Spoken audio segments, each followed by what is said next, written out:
Parole à notre évêque sur RCF Limousin. Bonsoir à toutes et tous. Nous nous retrouvons ce soir avec Monseigneur Pierre-Antoine Bozeau, évêque de Limoges, pour aborder ensemble l'actualité du diocèse. Bonsoir Monseigneur. Bonsoir Marie-Flore. Alors je voudrais revenir sur une actualité qui date du 10 octobre, où un jeune Italien, Carlo Acutis, de 15 ans, est décédé en 2006 d'une leucémie foudroyante. Alors génie en informatique, il est aussi appelé geek de Jésus.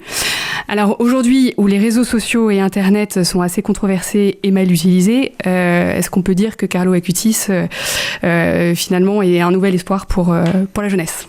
En tout cas, c'est une belle figure que nous donne l'Église et qu'elle donne aux jeunes en particulier, parce que c'est un tout jeune, il est mort à 15 ans, je crois, donc une vie très, très, très courte. Il est béatifié, donc il est mort en 2006, il est béatifié 14 ans après sa mort, ce qui est très rapide. Donc c'est un beau cadeau que l'Église fait aux jeunes, je crois. Alors peut-être qu'il faut faire attention de ne pas le réduire simplement au fait que ce soit un génie en informatique. Enfin, je ne sais pas si c'est un génie, mais en tout cas il était doué en informatique. Il fait partie des digital natives. C'est un peu inné chez les jeunes qui sont nés avec une grande familiarité avec l'informatique. Donc je crois que de fait il était très doué en informatique. Mais surtout, ce qui est marquant chez lui, que je voudrais souligner d'abord, c'est que il a découvert qu'il était né dans une famille de tradition catholique, mais pas pratiquante du tout, et que au fond, lui, il a découvert vraiment Jésus, et il a découvert le mystère de l'Eucharistie. Il a demandé à faire très tôt sa première communion. Il a été autorisé à la faire à 7 ans, alors qu'il n'était pas du tout porté par l'ambiance familiale de ce point de vue-là. Et il a eu vraiment il a été aimanté par Jésus et l'Eucharistie. Et à partir de sa première communion, ce qui est quand même extraordinaire, et dans une famille qui ne pratiquait pas, il est allé à la messe tous les jours. Voilà. Et au fond, il a utilisé l'informatique vraiment au service de la diffusion de son amour de l'Eucharistie et de la beauté de ce sacrement. Et donc, donc avant d'être un spécialiste de l'informatique et d'être le saint des informaticiens, le saint patron ou des jeunes geeks, il est d'abord surtout une figure d'un jeune garçon qui a rencontré Jésus et qui a essayé de se laisser aimer par lui et qui a pris très au sérieux sa foi. Et il n'y a pas besoin pour ça d'attendre d'avoir 25 ans et d'être un adulte mûr pour se convertir vraiment et devenir disciple du Christ. Et c'est très beau de voir que chez ce jeune adolescent, il y avait déjà cette livraison de toute son aide, de toute sa vie au Christ. Et puis cet amour de l'Eucharistie qui l'a vraiment tellement fasciné. Alors après il a mis tous ses talents et en effet sa capacité informatique au service de la diffusion de ça, et donc c'est très beau. Et puis de fait ça nous montre qu'il y a un bon usage et que Internet, dont on se méfie, l'éducation nationale, les parents, tout le monde dit que les jeunes passent beaucoup trop de temps devant leurs écrans, et c'est probablement vrai. Donc il faut apprendre à avoir un rapport plus sobre peut-être à nos écrans, mais ça reste un lieu extraordinaire de diffusion de tas de belles choses et bonnes choses, et donc on peut utiliser Internet pour le bien, pour la diffusion de l'évangile, pour une rencontre qui soit une rencontre en vérité. Voilà. Et de fait, vous faisiez allusion de manière voilée au drame qui a marqué notre pays si fortement avec l'assassinat de ce professeur Samuel Paty, de ce professeur de collège. Et là, on voit combien l'usage des réseaux sociaux a engendré de la violence. Alors il faut que les chrétiens se distinguent là aussi, et Carlo Acutis peut être vraiment invoqué comme un soutien, un exemple et un intercesseur pour qu'on fasse un bon usage des réseaux sociaux. Voilà. Donc c'est aussi un lieu de conversion. Au fond, tout ce qui est humain peut servir à notre salut et à notre sanctification si on en fait un bon usage. Donc bienheureux Carlo Acutis, priez pour nous et pour les jeunes geeks. Alors, ce témoignage de vie nous confirme donc l'importance de la prière au quotidien. Et lors de son audience le 21 octobre, le pape François nous invite à nous responsabiliser davantage, parce que c'est vrai qu'on a tendance aussi à mettre la prière, à prier avec lassitude. Alors, comment réintégrer la prière aujourd'hui au centre de nos vies de chrétiens ?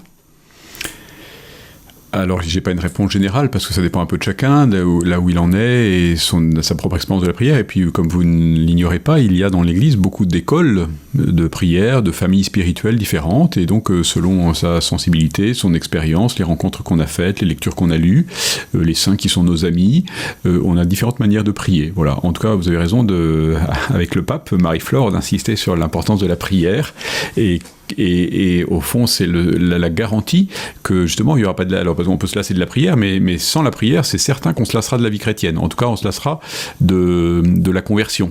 Parce que s'il n'y a pas la prière, si on n'est pas nourri vraiment directement avec de la rencontre avec le Christ, avec l'Esprit, avec le Père, on finira par avoir un christianisme un peu à la force du poignet, et puis on se lassera, parce que au fond, c'est pas à notre portée d'une certaine manière.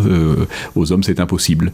Et ce qui le rend possible aux hommes, c'est vraiment de laisser Dieu agir en nous, et ça se nourrit, ça se vitalise, si on peut dire, par la prière. Voilà. Donc évidemment, il faut prier davantage pour être chrétien davantage, et pour mieux être chrétien, et pour ne pas se lasser du combat de la vie chrétienne. Et après, il faut prier mieux aussi. Donc il y a un art de la prière. L'Église elle a un trésor extraordinaire dans la vie des saints, dans les traités de spiritualité, mais c'est pas d'abord une question de savoir, de connaissance, ni une question théorique. C'est d'abord un apprentissage, comme on apprend à être forgeron en forgeant, eh bien on apprend à prier en priant. Et donc de fait, j'incite vraiment les diocésains, les auditeurs de RCF, à essayer d'investir dans la prière. C'est-à-dire, il ne faut pas simplement se dire je vais prier, il faut se demander comment est-ce qu'on prie. Voilà, et vérifier comment on prie. Est-ce qu'on prend les moyens? Est-ce qu'on se met en présence de Dieu au début de notre prière? Est-ce qu'on fait un signe de croix sur soi? Est-ce qu'on invoque l'Esprit Saint? Est-ce qu'on se nourrit un peu de la parole de Dieu pour être certain que notre prière ne soit pas un face-à-face avec nous-mêmes? Voilà, donc vous voyez, il y a des tas de règles que l'Église connaît, qu'elle donne, peut-être que c'est une question, est-ce que nous, dans les propositions diocésaines, est-ce que nous sommes suffisamment des maîtres de vie spirituelle? Est-ce que nous apprenons suffisamment à prier? Il y a une proposition qui existe tous les mois à Ambazac qui s'appelle Halte spirituelle, qui vise vraiment à répondre à cette demande, donc je vous invite à en prendre connaissance et à l'honorer. Mais voilà, il faut continuer d'apprendre à prier. En tout cas, moi c'est ce que j'essaie de faire, je n'ai pas l'impression et surtout pas la prétention de savoir prier, mais j'aime continuer d'apprendre, de me former, de découvrir aussi des nouveaux chemins de la prière. Alors samedi, nous fêtons la Toussaint, et cette année, le diocèse a le thème de la foi. Alors comment cette fête peut nous aider à grandir dans notre relation avec Dieu ? Eh bien, en contemplant nos aînés, tous les saints, ce sont les saints connus et inconnus, et il y a une foultitude. Vous savez, l'Apocalypse évoque cette multitude, ces gens innombrables, donc on ne peut pas les compter. Et donc on ne peut pas connaître tous les saints de l'Église. Mais ce qu'on peut savoir, c'est que depuis 2000 ans, et même davantage, l'Église a engendré des saints. Donc c'est sa mission, avec la matière première qu'elle trouve, c'est-à-dire des pécheurs, et bien elle fabrique des saints. Et voilà. Et donc la fête de la Toussaint, c'est un très beau stimulant pour notre amour du Seigneur, pour notre amour des frères. Voilà, donc je vous invite à ouvrir vos cœurs au maximum à cette fête, à son sens. Vous savez, c'est chaque année l'évangile des béatitudes qui est proposé pour la fête des saints comme un espèce de résumé de l'évangile, si on veut. C'est cette ouverture du discours sur la montagne de Jésus. Voilà, donc la Toussaint est une fête très en tout cas moi je la vis chaque année comme ça, comme une fête extrêmement stimulante, parce que justement il y a des saints qui sont des monuments, des géants de la sainteté qui sont un peu impressionnants. La petite Thérèse, vous savez, elle disait que quand elle contemplait elle pensait aux grands saints, Sainte Thérèse d'Avila, Saint Jean de la Croix, Saint Pierre et Saint Paul, et bien elle avait l'impression d'être comme un grain de sable au sommet d'une montagne. Et bien pour être moins impressionné par les saints, il y a des saints plus accessibles. Il y a tous ceux que dans sa très belle lettre sur la sainteté, le pape appelle les saints de la porte d'à côté. Voilà. Donc la sainteté n'est pas quelque chose d'inaccessible, puisque la sainteté, c'est ce que Dieu nous propose pour participer à sa propre vie. Et donc s'il nous propose, il suffit de l'accueillir, et puis l'affaire est dans le sac. Alors du 3 au 8 novembre aura lieu la prochaine assemblée plénière au sanctuaire de Lourdes. Pouvez-vous présenter en quelques mots cette assemblée et nous donner les thématiques ? Alors cette assemblée, elle a lieu normalement 2 fois par an.